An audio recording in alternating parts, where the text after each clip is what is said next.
Welcome to my channel guys. तो आज हम एक्सप्लेन करने वाले हैं एक इंसान और एक स्पिरिट की इमोशनल लव स्टोरी को। और इस एनिमे मूवी का नाम है होतारुरी नो मोरी।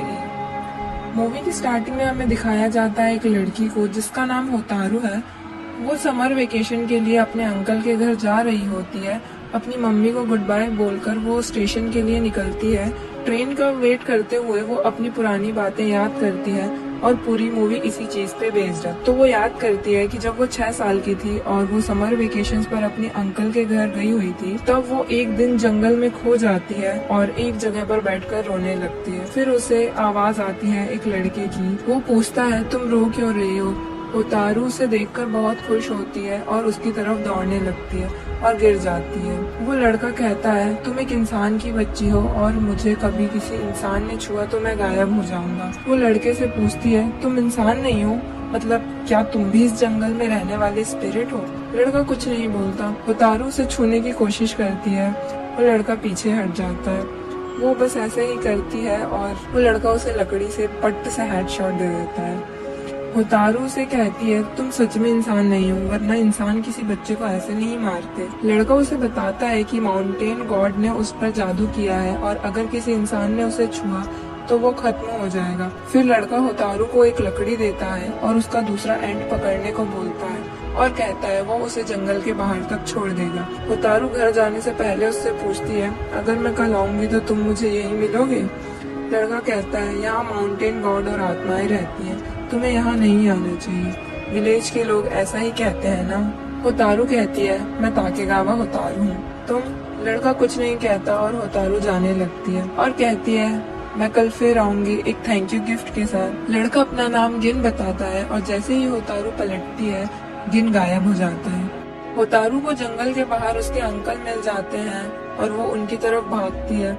अंकल उसे पट्टे से हेडशॉट दे देते हैं और वो रोने लगती है। फिर दोनों घर जाने लगते हैं। रास्ते में होतारू अंकल से पूछती है आत्माओं के बारे में, तो अंकल बताते हैं कि वो भी आत्माओं को देखना चाहते थे पर उन्हें कभी जंगल में कोई आत्मा नहीं दिखी। और वो कहते हैं ऐसा भी कहा जाता है कि यहाँ आत्माएं फेस्टिवल सेलिब्रेट करती है बिल्कुल इंसानों की तरह। होतारू रात में सो नहीं पाती पर गिन की बातें याद करते ही उसे नींद आ जाती है।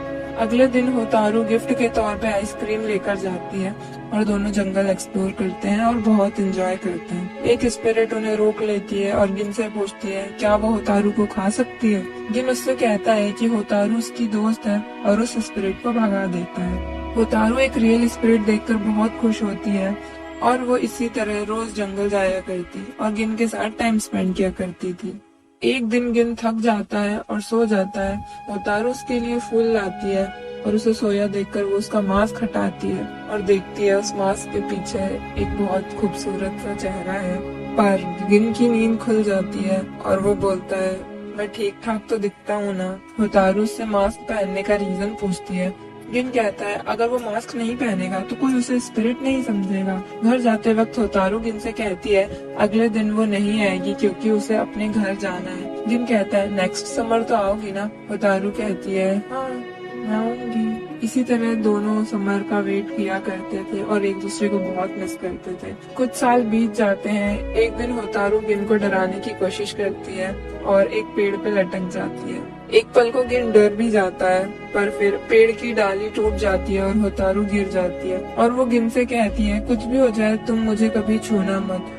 पर वो गिन को कभी छू नहीं पाएगी ये सोचकर बहुत रोती है। फिर 2 सालों बाद होतारू गिन से मिलने नई यूनिफॉर्म पहनकर जाती है और बताती है कि अब वो 5th ग्रेड में आ चुकी है। दोनों हमेशा की तरह घूमते हैं और होतारू गिन को अपनी स्कूल की बातें बताती है। गिन की एज इंसानों के मुकाबले स्लोली बढ़ती है और इसीलिए दोनों की एज लगभग सेम हो चुकी थी। होतारू काफी बदल गई थी पर गिन का चेहरा पहले दिन जैसा ही था। होतारू सोचती है कि किसी दिन वो गिन से भी बड़ी हो जाएगी एज में। और फिर उसके अंकल उसे वाटरमेलन खाने के लिए बुलाते हैं। अंकल उसे वेदर के बारे में बताते हैं कि इस साल ज्यादा ठंड पड़ेगी।